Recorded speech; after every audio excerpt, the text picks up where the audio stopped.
Assalamualaikum warahmatullahi wabarakatuh. Selamat datang di channel Inspirasi Sahabat Muslim.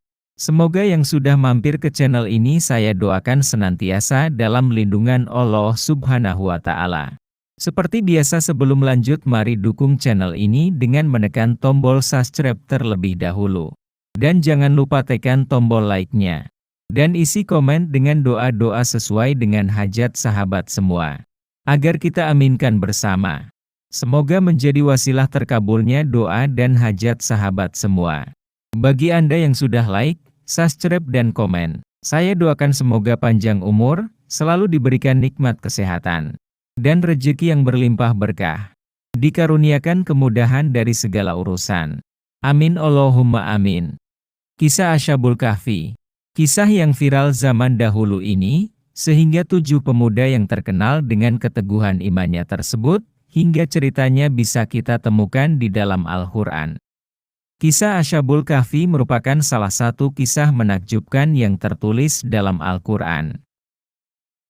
Kisah ini terjadi pada zaman dahulu jauh sebelum lahirnya Nabi Muhammad SAW. Ashabul Kahfi adalah sekelompok pemuda yang beriman kepada Allah. Mereka terdiri dari 7 orang yang pergi untuk mengasingkan diri. Tujuan mereka mengasingkan diri karena di negeri mereka dipimpin oleh Raja YG menyembah selain Allah. Mereka kemudian memutuskan untuk meninggalkan kotanya. Ashabul Kahfi hidup pada zaman Raja Dkianus pada 249 sampai 251 Masehi. Selain itu mereka mendapat intimidasi dan ancaman dari raja dan kaumnya. Karena Ashabul Kahfi ini pemuda yang tidak mau menyembah berhala. Kaum Ashabul Kahfi tidak mau mengikuti agama raja dan penyembahnya, meskipun diancam dengan intimidasi dan siksaan. Saat itu mereka masih mau bertahan di negerinya. Namun, lama-kelamaan peniksaan menjadi meningkat, mereka pun terpaksa harus meninggalkan kaum mereka. Di tengah perjalanan mereka bertemu dengan seorang penggembala Yemliho atau Yohanes berserta anjingnya Kitmir. Kemudian para pemuda ini memutuskan untuk tinggal di suatu tempat yang jauh dari pemukimannya dulu. Mereka menemukan tempat asing dan jauh dari kota di sebuah gunung yang terdapat gua di dalamnya.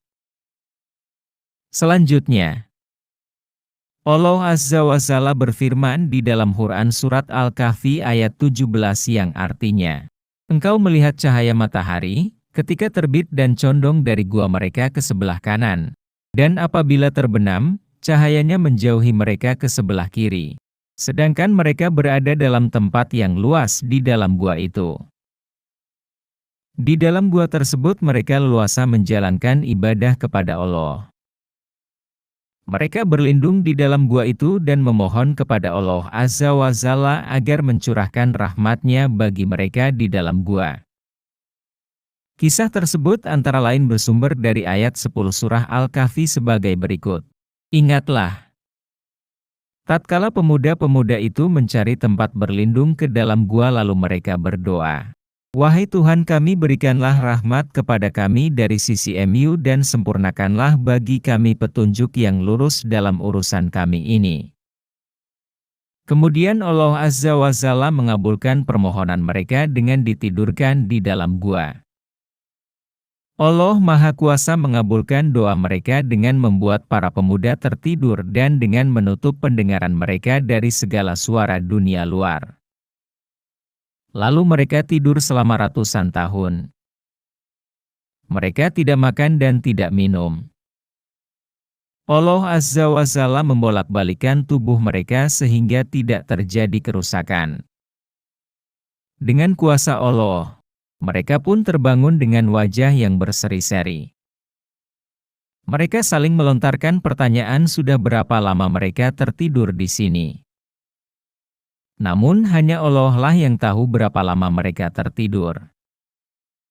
Sebagaimana dapat kita lihat pada ayat 12 berikut ini. Kemudian kami bangkitkan mereka dari tidurnya untuk kami menguji siapakah dari 2 golongan di antara mereka yang lebih tepat kiranya. tentang lamanya mereka hidup dalam gua itu. Ibnu Katsir dalam tafsir Al-Quran Al-Adzim menyebut angka 309 tahun untuk menunjukkan lamanya mereka tertidur di dalam gua. Hingga mereka pun keluar dari gua untuk mencari makanan yang halal. Dalam surat Al-Kahfi ayat 19, Allah berfirman, "Dan demikianlah kami bangunkan mereka, agar di antara mereka saling bertanya." Salah seorang di antara mereka berkata, "Sudah berapa lama kamu berada di sini?" Mereka menjawab, "Kita berada di sini sehari atau setengah hari." Berkata yang lain lagi, "Tuhanmu lebih mengetahui berapa lama kamu berada di sini. Maka suruhlah salah seorang di antara kamu pergi ke kota dengan membawa uang perakmu ini. Dan hendaklah dia lihat manakah makanan yang lebih baik. Dan bawalah sebagian makanan itu untukmu. Dan hendaklah dia berlaku lemah lembut dan jangan sekali-kali menceritakan halmu kepada siapapun." Saat keluar, ternyata negeri yang mereka tinggal telah mengalami berbagai perubahan. Begitupun penduduknya. Oleh karena itu mereka memasuki kota dengan sembunyi-sembunyi agar keberadaannya tidak diketahui penduduk. Namun, warga negeri itu akhirnya mengetahui keberadaan mereka melalui uang dirham yang hendak mereka gunakan untuk membeli makanan. Penduduk membawa pemuda itu untuk dipertemukan dengan pemimpin mereka. Saat itu dipimpin oleh pemerintahan Kaisar Romawi Timur Theodosius 408–450 Masehi. Ketika para pemuda itu telah bertemu dengan pemimpin negeri kala itu, mereka menjelaskan kejadian yang mereka alami dan lamanya mereka di dalam gua. Dari cerita tersebut, barulah mereka menyadari bahwa semua itu adalah kekuasaan Allah. Setelah itu mereka meninggal. Sebagaimana telah disinggung sebelumnya bahwa kisah Ashabul Kahfi di dalam Al-Quran bukanlah kisah yang kebetulan. Tetapi, Allah Azza wa Jalla memang sengaja menceritakan kisah itu karena banyak pelajaran berharga di dalamnya yang dapat menjadi petunjuk bagi kita semua. Kesengajaan itu dapat kita lihat pada ayat 13 surah Al-Kahfi berikut ini. Kami ceritakan kisah mereka kepadamu Muhammad dengan sebenarnya. Sesungguhnya mereka itu adalah pemuda-pemuda yang beriman kepada Tuhan mereka dan kami tambahkan kepada mereka petunjuk. Allah sepertinya sengaja mengangkat kisah Ashabul Kahfi tersebut sebagai kisah teladan dari para pemuda yang memang layak untuk menjadi contoh dari generasi ke generasi.